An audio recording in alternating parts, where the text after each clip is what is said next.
So, hello everyone. In today's class, we will be beginning with section 8.4, which is a superposition. Okay. So, the author in your textbook says, if the solutions to a number of deflection problems involving simple conditions of load and support are available, then a convenient method for the solution of beam deflection problems consists of using the principle of superposition. This method depends upon the linearity of the governing relations between the load and deflection, and it involves the reduction of complex conditions of load and support into a combination of simple loading combinations for which the solutions are available. So if you recall, we had already used this principle for, say, superposition. So what we said, what if this was a complicated loading and you wanted to find the stress field inside this solid and strain field inside this solid, then you can break this down into this plus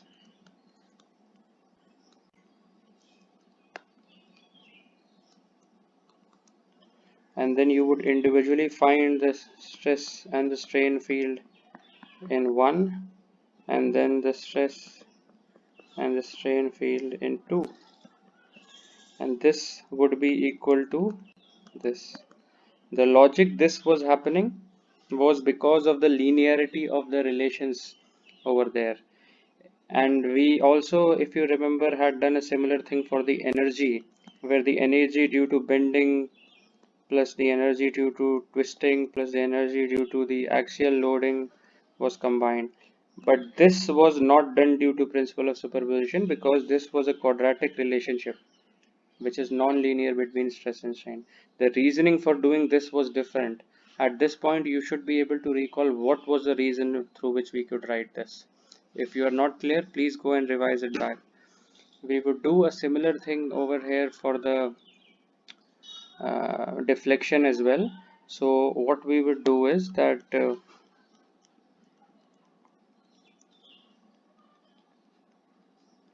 if you have the deflections due to a simple loading, then the deflection due to the other part of the loading, so we would just add them up. The reason for this is that the deflection and load are linearly related. Okay, it is definitely linearly related when you have an axial loading, so it's just like a spring effect over then.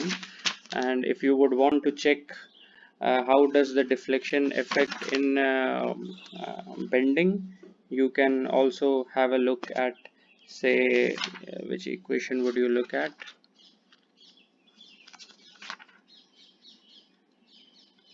You'll have to look at any integrated equation in examples 8.1. okay, you look at what v depends on. So v, for example, if you look at example 8.2 and equation e, okay, equation f, I'm sorry. So you see that v, which is the deflection, is linearly related to p, and it is already linearly related to m, which is the bending moment. So this is what it means, that the principle of superposition can be applied because a linear relationship exists between the deflection and the bending. And the same was happening in the earlier cases. You have to look for a linear relationship. There was no linear relationship between the strain energy and the strain or stress, and that's why you could not use this principle when you were writing strain energy. Okay, so as may this solution of the original problem then takes the form of a superposition of these solutions. Okay, as may be noted by examining the results of the foregoing examples, the deflection of a beam is linearly proportional to the applied load. We have seen that. This linearity depends upon two factors: the linearity between the bending moment and the curvature, expressed as equation 8.1. So let's look at equation 8.1.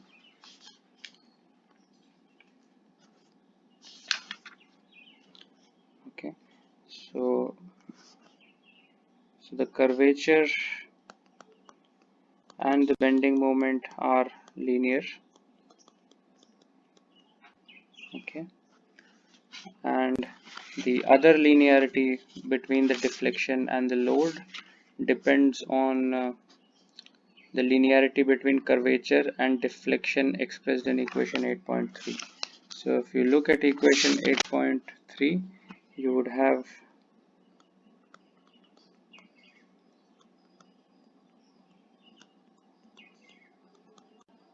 which is actually equal to mb by ei. Okay, so both of them are true. Okay, the curvature depends on linearly on the bending moment, and the linearity between the curvature and deflection. Okay, so this both of these two things, equation 8.1 and 8.3, are what you have already seen before. So you actually need only the first part of it. Okay, now as the linearity of the moment curvature relation depends on upon the fact that we are considering linearly elastic material.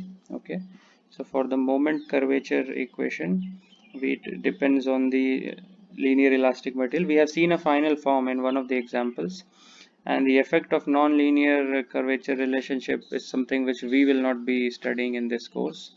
However, there is a mention of it in your textbook. If you are motivated, you can definitely have a look at that section. Okay, so if you look at this figure 8.10,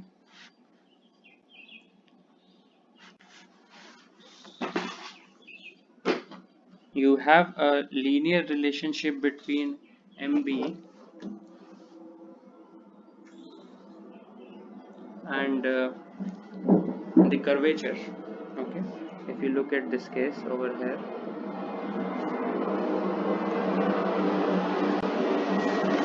so what this means is that if you have a given increment delta MB in the bending, that would result in the same increment delta of 1 by rho in the curvature. That would be regardless of the value of MB, meaning this value of delta MB will give rise to delta of 1 by rho, which is curvature, but this difference will be the same irrespective of where you are on this. Okay, that is the part about linearity. So this would not depend on how much MB it is acting, because as you are aware that at certain cases MB varies with X. Okay, and that is not that wouldn't affect it that particular case. But anyways, this is about the linearity of MB with the curvature. Okay, now thus if we put a load on a beam with a linear moment curvature relation, the increment of curvature added is independent of whether or not there are other loads acting on the beam. Okay, so the same part which we have seen before. And if you have a non-linear case, then clearly you see that the increment of curvature will depend on the loads acting.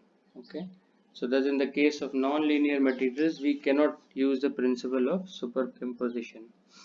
Okay, we cannot say that the curvature of two loads acting together is the sum of the curvature of the two.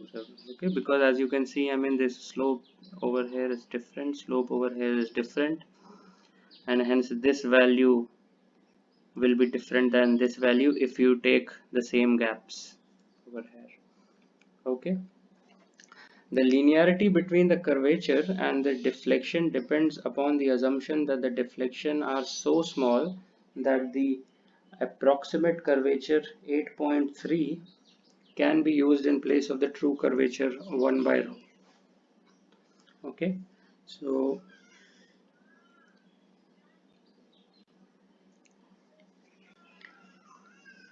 when we combine the linear relation between moment and curvature and the linear relationship between curvature and deflection, you obtain equation 8.4. so let's see how that looks like. You want to combine both of them, so MB will be equal to EI ZZ, and ZZ we are not writing over here because we have already agreed on a notation, and according to that we'll just use I, and then this would be 1 by rho. Okay, now this 1 by rho, okay, can be written as d2v by dx square. Sorry, this particular part. So you can just, what you can do is just use this over here and write mb is equal to ei d2v by dx square. Okay,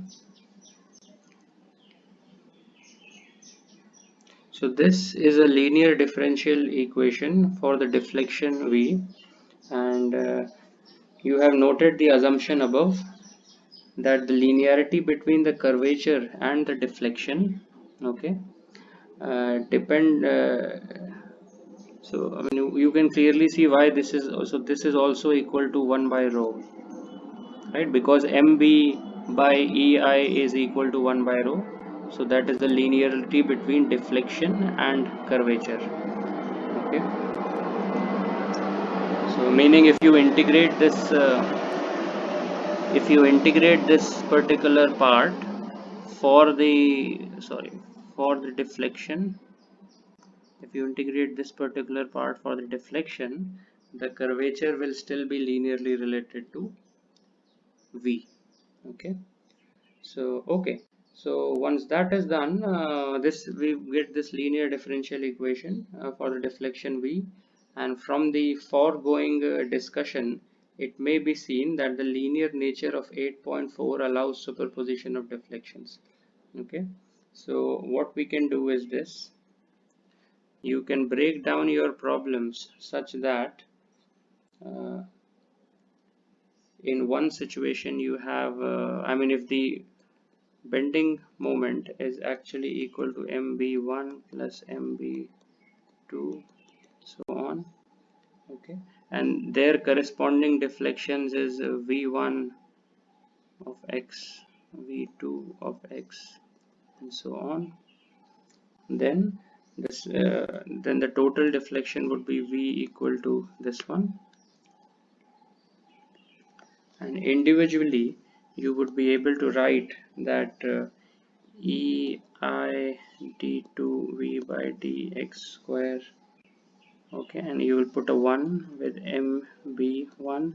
Similarly you would write ei, so ei is the flexural rigidity, it's a property of the material, so it won't really change. Okay, if you apply different loading, so it will be d2v2 dx square equal to mb2. So once you are done with this, what you can do is you can make this substitution, and you can write it together. So you can just substitute this over here, this over here, and you can go ahead. So this is the, in order to make use of the superposition principle to solve the beam deflection problems, it is convenient to have a catalog of solutions of certain standard cases such as those displayed in figure 8.5c. So please look at figure 8.5c. I don't have this, I think, over here. Yes, I don't have that over here, but you can look it in your textbook 8.5c. So your table 8.5c has certain deltas written for different situations. For example, the condition 1 in that is of this beam which has a load, originally straight obviously, which has a load acting at this point P, which is A, and the remainder part is B, and you will have a relationship for delta. You can easily, you know how to find this delta. Okay, so you have already seen how to find the deflection using the integrations above, and we use the symbol delta for deflections, and that expression is given to you. Now you have another say loading in which you have say that this is the third one in your table 8.1. You have another beam which now has this bending moment m naught at the end, and you have a delta for this, so I'll call it delta 3 and delta 1. Now in a situation in which you had this loading p and a m naught, your answer would clearly be delta is equal to delta 1 plus delta 3. Okay? And this superimposition principle can be used to any number of combinations. I mean, if tomorrow you have to break down a complicated loading into 100 individual simple loadings for which delta is known or easily found out, you will be able to do that even for that 100 combinations. Okay, so that is given. So let's look at example 8.6 to sort of see whether we understand what's happening. Oh, it seems I've already given you the answer for 8.6, but anyways, I mean, it's just bending is different. Okay, so you have a cantilever beam which is shown in figure 8.11, okay, and this carries a concentrated load P and an end moment m naught. Okay, it has an end moment m naught and it has a concentrated load P. And it is designed to predict the deflection delta. It is desired to predict the deflection delta at the free end. So you want to find this delta at the end C. So you want to find a delta at x equal to L. Okay, and for that I think it's quite simple. You just find the delta. So what you do is you have to take k from table 8.1 to 8.3. Acha, one question, do you have to remember the entire table 8.1? Clearly not. Okay, there will be two cases. Either they will be simple enough so that you can derive, and then if not, then you will be given that as a table or as a separate formula, so you don't have to remember any of these things. Okay, you can also look at table 8.1. It not only gives you the formula for delta, it also gives you the maximum delta, which you can easily find by maximizing, and it also gives you the phi max, which is the curvature, sorry, the change in angle which you have seen. Okay, that is related to the curvature, so that maximum value is also given over there. Okay, so table 8.1, sorry, 8.1, you will take case 1 and 3. So you will have a delta 1 at x equal to c, x equal to L, I'm sorry. That would be equal to 3L L cube. So you will have a minus, okay, and that would be P A square by 6C. You should verify this if this is all okay. And then you can write delta 2 at x equal to L. So this is coming from case 3. This would be equal to m naught L square by 2EI. Now do remember, in your textbook case 3 is about a m naught which is like this.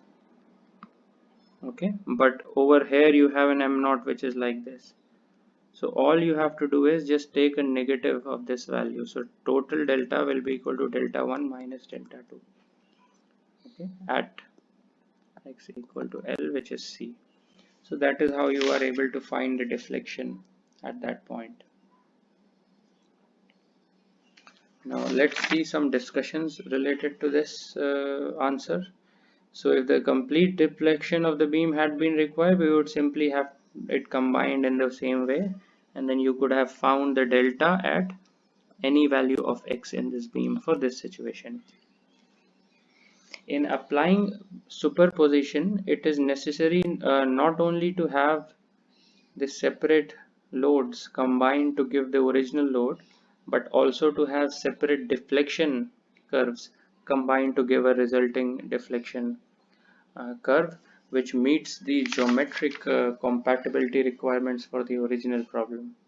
In this example, the built-in boundary condition. What is the built-in boundary condition in figure 8.11b and c is? Okay, so that can be superimposed to give the built-in boundary conditions at A. So let's see, for this case the boundary condition is that delta is equal to 0 at x equal to 0. This is also is equal to delta is equal to 0 at x equal to 0, and hence in the combined deflection the same boundary condition would apply. So this is what it means by superimposing the boundary conditions, and this you can do it for deflections or any other value as well as the need goes along. Okay, so please note this point, how the boundary conditions can be superimposed as well, and they are important to ensure geometric compatibility. So there's a reason why you would want to have uh, the boundary conditions, and that is also something which you must specify when you specify your final answer. Okay, now it should be noted, as the author says in your textbook, it should be noted that in using superposition to obtain the solution to a beam deflection problem, we again are using the 3 steps in 2.1 and nothing new. This is the important part, and that's where this 2.1 really stands out. You just keep on going from the first time you see this. So equilibrium, so let's see how that is happening. Equilibrium is satisfied by requiring that the separate loadings add up to the original load condition. Okay, and then the geometric compatibility is assured by requiring that the sum of the separate deflections adds up to the original geometric constraint. We have seen that in the boundary conditions. And finally the force deformation relations are that which are used in table 8.1. okay, so if you see table 8.1 carefully, that gives you a relationship between force and deformation. So delta is the deformation, p or m naught, okay, or w are all the forces. So all of these three are satisfied. Okay, now superposition can also be used in situations where the beam is statically indeterminate. Okay, so this also works where there is a statically indeterminate situation. Okay, I'm not sure whether we will actually, yeah, I think we will see the next example. Anyways, a common procedure is to temporarily remove enough unknown reactions to make the beam statically determinate, and then to calculate the deflection due to the loads and the remaining reactions. The actual loads are then removed, and each previously removed reaction is then treated as a load and the beam deflection calculated. So let's see that as an example. How do we actually remove all the enough unknown reactions so that we make it statically determinate first, and then we calculate the deflection due to loads and the remaining reactions. The actual loads are then removed, and each previously removed reaction is then treated as a load and the beam deflection calculated. So we'll see how principle of superposition is used in this case. Let's look at example 8.7.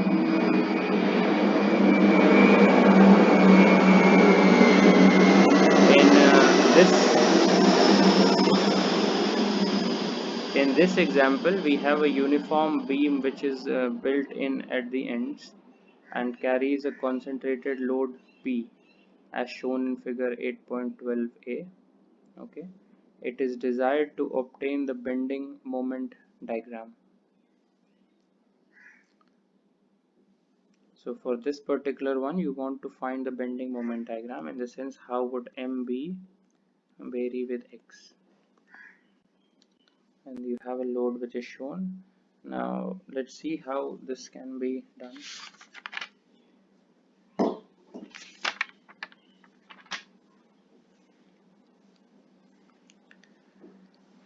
So if the walls at A and C are not free to change their separation distance, then it is possible that the built-in supports could sustain horizontal reactions. Okay, so if the walls also, let's go through this discussion and we'll come back to this once more. If the walls at A and C are not free to change their separation distance, then it is possible that the built-in supports could sustain horizontal reactions. We shall make the assumption that when P is equal to 0, there is no tension or compression in the beam. We further assume that the deflection under P is sufficiently small that any longitudinal tension has a negligible effect on bending. Okay, so we have already seen that in the out of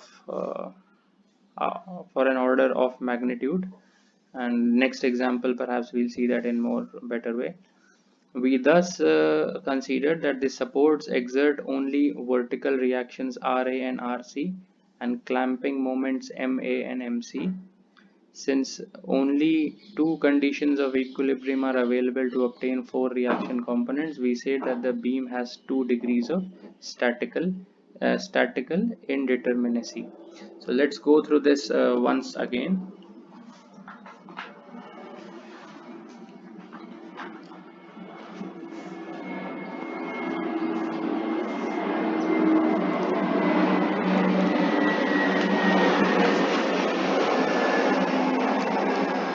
Now, in the first case, they say that if the walls at A and C are not free to change their separation distance, so A and C are not free to change their separation distance, then we shall make, then it is possible that the built-in supports could sustain horizontal reactions. So these supports can sustain this horizontal reaction if this separation cannot change, so meaning L is constant.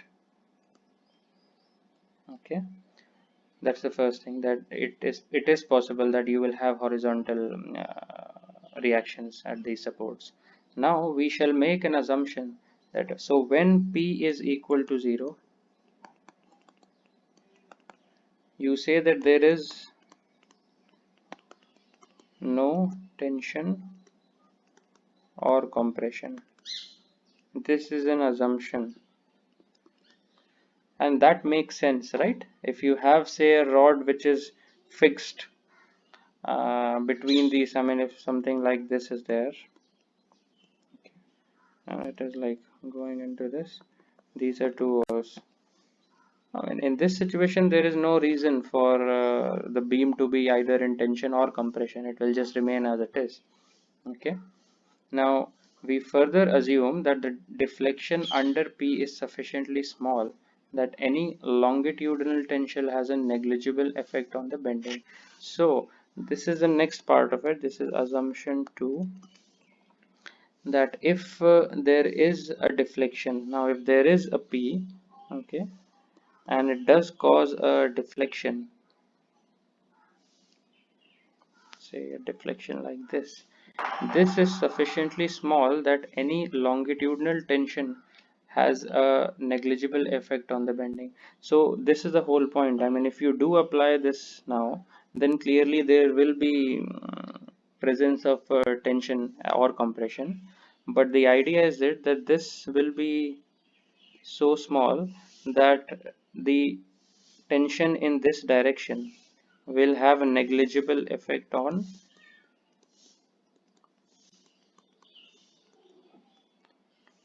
bending. Okay, and if you recall, this is fair enough. Okay, I mean, if the deflections are small, there is the stresses, I mean, this can be neglected, and we will see sections example 8.8, perhaps it will be able to verify this assumption. So let's call that verified in example 8.8. So right now it may not seem verifiable, so we'll just go with it, but we'll see how we can do that in example 8.8. So we thus considered that the support exerts only vertical reactions Ra and Rc and a clamping moment Ma and Mc. So this is happening because even if there was a horizontal force, it wouldn't have influenced the bending very much. So you will have a Ma and then you will have a Mc. Okay, so and that's how we have got these end reactions, which is the rotation and the vertical force. And the only trick here was how did we miss out on the horizontal force, and as we see, the assumption of that verification will come later on. Since only two but again, I mean, you have already gone through this, right? I mean, you have already gone through situations like if it had to have this horizontal force, because all the loadings which are being applied over here are vertical, so there is no reason for it to have a horizontal force like a tension or compression. So this is also there from our earlier knowledge, but we are using it in a slightly more advanced form over here. Now we can make the system start. So what we have is, you have two conditions of equilibrium are available. Okay, and what is that? One is in the force in the y direction and the other is the moment is 0. So two conditions of equilibrium are available to obtain four reaction components. What are the four reactions? Ma, Mc, Ra and Rc. Since only two conditions of equilibrium are available to obtain four reactions, we say that we have a statical indeterminate system. And how many equations are we short of? Two. Okay, so it has two, so it is called a 2 degrees of statical indeterminacy. So just a fancy way of saying that you're short of two independent equations. Okay, now we can make the system statically determinate by removing the unknown reaction components Rc and Mc at C. So what you do is, you have to get rid of any two of them. Okay, and then it would be easy. So what we do is, we decide that we'll remove Rc and Mc, and then the system would look like this. It would have a Ra, it would have a Ma, okay, then it would have this P, and that's all. Okay, uh, fine. So once you do that, the resulting statically determinate system is shown in figure 8.2b. Now in 8.12 C and D, we have removed the load P and introduced the unknown reaction components. So look at C, what is happening? You removed P and introduced Rc. In D, you removed P and introduced Mc. Now you know what will happen next, right? You will just superimpose these three states and then find the deflection, because the superimposition of these three is equal to this. Okay, sorry, there was a P over here. Okay, now this is something, so the superposition of geometric conditions at C will lead to the compatibility requirement of zero slope and zero displacement at C, provided that. So let's see how it will look like. So the first case is delta 1, it is from table 8.1. The second is delta 2. So let's see where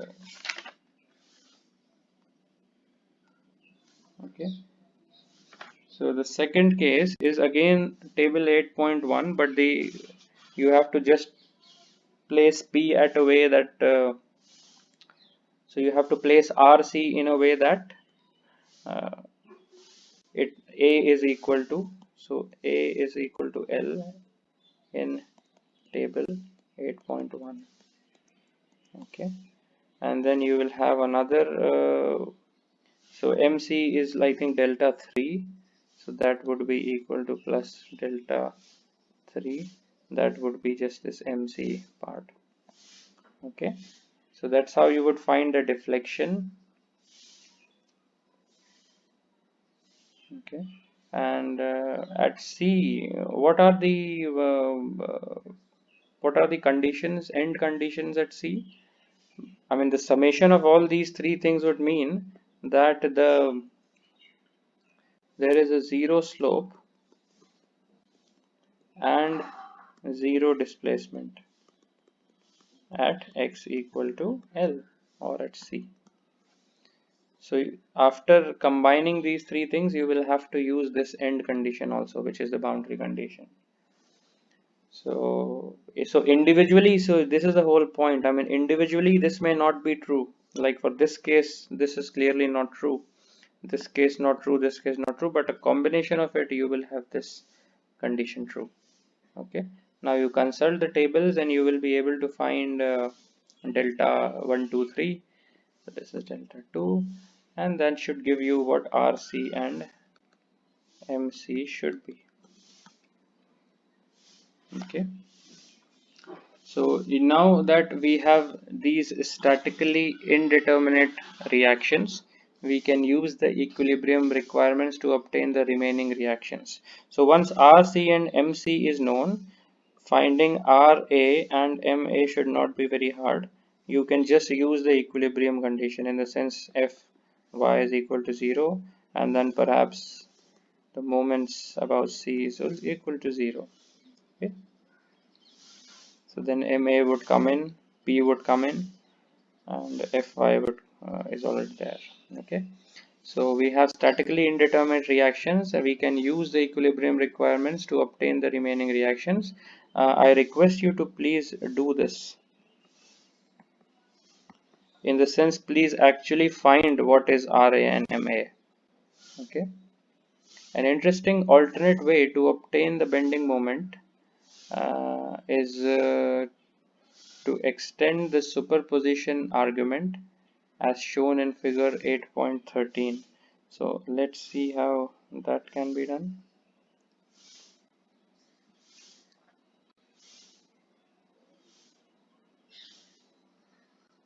Okay, so in figure 8.13,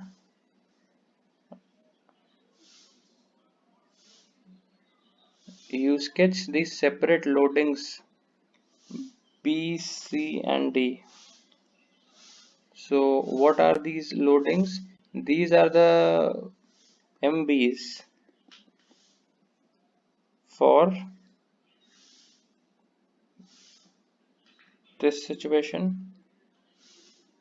This is the MB for this situation, and this is the MB, this is the MC, sorry.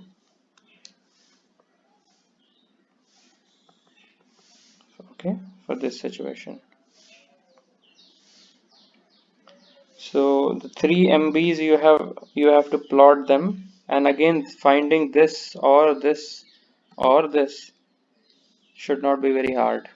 Okay, you have already found out the deflections before, and this is like another way to find out. The bending moment varies with x in all the three cases. Well, it turns out in the last case it's actually constant. It seems a case of pure bending. So once you have these three, just add them, and then you will get something like this. So this is also another way you can find the bending moment. Okay. Now let's see example 8.8. First thing, do you recall this? Okay, it has been there with us for a while when we started off this course. We return to the problem pictured in figure 8.14, which we have already discussed in example 1.3 and then 2.4. So first thing which I would request you to do is actually go and revise this particular problem in chapter 1 very carefully, noting the arguments, reasonings, assumptions. The same please do it for chapter 2, because in chapter 2 when it had come we had involved some other things as well. So let's do that first. Okay, in these previous examples we obtained the support reactions and the displacement of point D, this point D, after making the idealization that the bolted joint at C could be treated as a frictionless pin joint. Okay, so this bolted joint at C was treated as a frictionless pin joint. Okay, and even when you had seen the situation when the pin joint was not frictionless, the equivalent force diagram, it would only be displaced by a very small amount. So even in the presence of friction, it was not really a big problem. And that is something which we had all argued before. So we now have developed our subject to the point where it is profitable to re-examine this question. A complete theory of the behavior of bolted joints is still beyond us, so that's not something which we will touch over here. But we can analyze a new limiting case based on the assumption that the bolted joint is completely effective in clamping the beam at C. This will be clamped.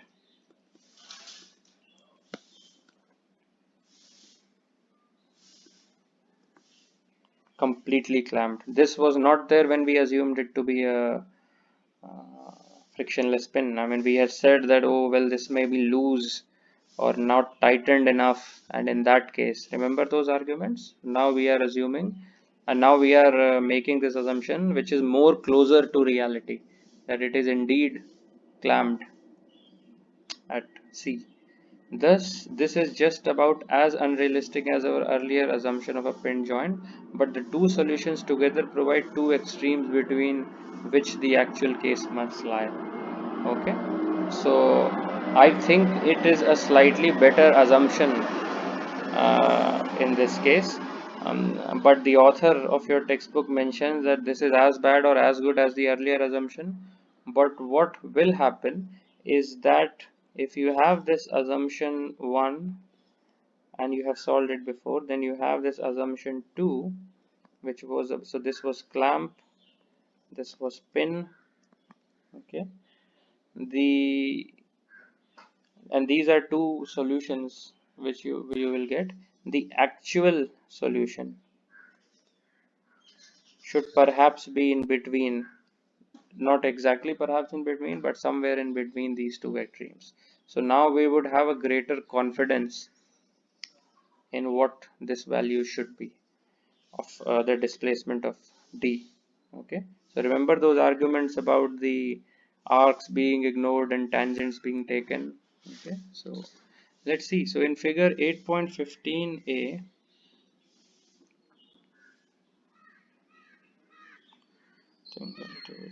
okay, in figure, I'll just remove this. In figure 8.15a shows the idealized model with which we shall work. So now you have this clamping at C. Remember this? I mean, in this chapter we have seen a lot of this cantilever beam sort of arrangement. One edge is clamped into the wall. So the beam CD is taken as if built in or clamped at C. Okay. So this is the idealized model, and the forces are shown, lengths are given, L is given. Okay, now in figure 8.15b over here we have isolated free body sketches of BD and DC. So BD is easy, let's see it first. You have, it's a 2 point, I think, 2 force member. So you had something at B and D and B, and similarly at C you had, remember in the clamping case, what already you assume, you had a moment you had a horizontal force and you had an RC. Okay, because a clamp restrains everything. It restrains the motion in the horizontal direction, it restrains the motion in the vertical direction, it restrains the rotation as well. So it should have the moment, it should have the reaction forces in x and y direction. Now recall, we did not actually verify that not taking this x was okay. So that's why in this case we are taking the most general case, and we will see how this works out over here, and perhaps that will verify our assumption in the earlier case. And P is already written, x and x will be the same as at D because that joint has to be in equilibrium. So all these parts are easier. So this particular system is statically indeterminate. The reason is very simple. The amount of the number of unknowns which you have are larger than the number of equilibrium equations which you have, and since it's a planar system, so you know how many equations at maximum you can have. Okay, so you should give an answer to that to yourself, by the way. Now the compression in the horizontal beam CD, okay, the compression in the horizontal beam CD has been called X. Okay, so you see this X, this carries forward over here, and one good part is, I mean, because there's an X over here, there has to be another X over here. Otherwise this beam DC will start accelerating. Okay, CD will start accelerating. So all other forces and moments can be expressed in terms of X, and it has been shown over there. Now let's consider the geometry that is shown in this part. I've just zoomed in. If you consider the geometry, you want to have this enlarged neighborhood of D.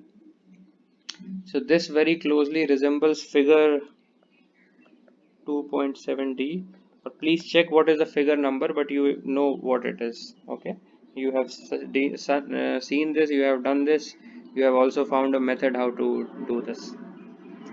Now the difference is that delta V,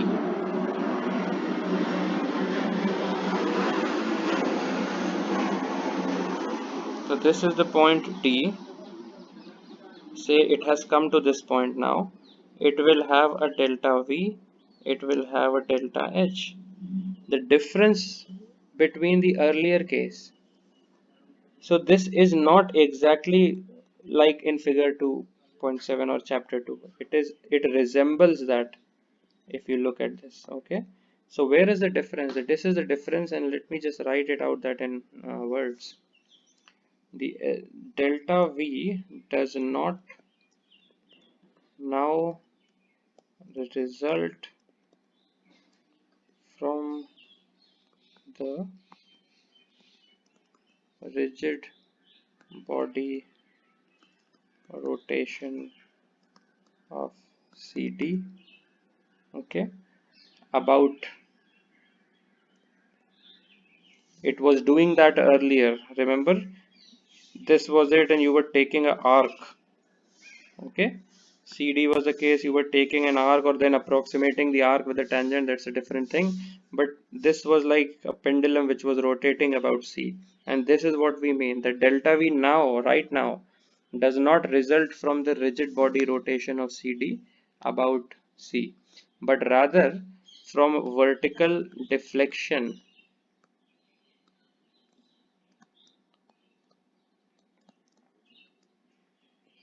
of beam CD. Okay, so there is this beam, so CD is now no longer a rigid body, it is a beam which is bent, and that is what will give you a delta V. So what are the compatibility relations?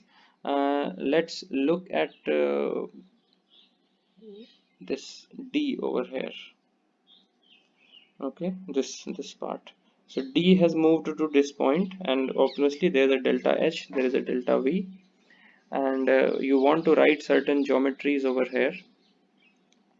So delta V will be equal to delta CD, where CD plus root 2 into delta BD. So how can this be written?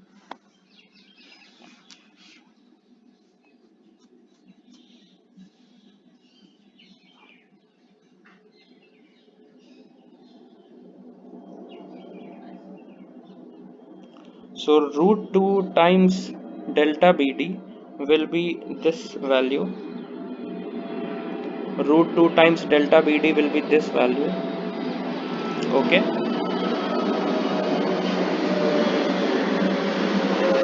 And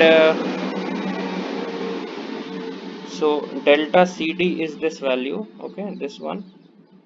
And it seems it's a isosceles triangle, so this particular thing should also be delta CD. So that is why delta V is equal to delta CD plus uh, delta BD. Okay, so I think this angle will be 45 and this is already 90. Sorry, it's messing up. So this angle will be 45 degree, this is already 90 degrees, so this is 90 degrees, and hence this will be 45, so this will be equal to this. So that's how you have this equation. So delta V is equal to this plus this, and this is equal to this, and this is equal to delta CD. So this is the geometric compatibility which you have, and the next part would clearly be the force displacement relationship. So let's keep that small part for our next class, because there is a lot of error analysis which has to follow after that. So we'll continue this exact problem for here itself from this point in the next class. Thank you.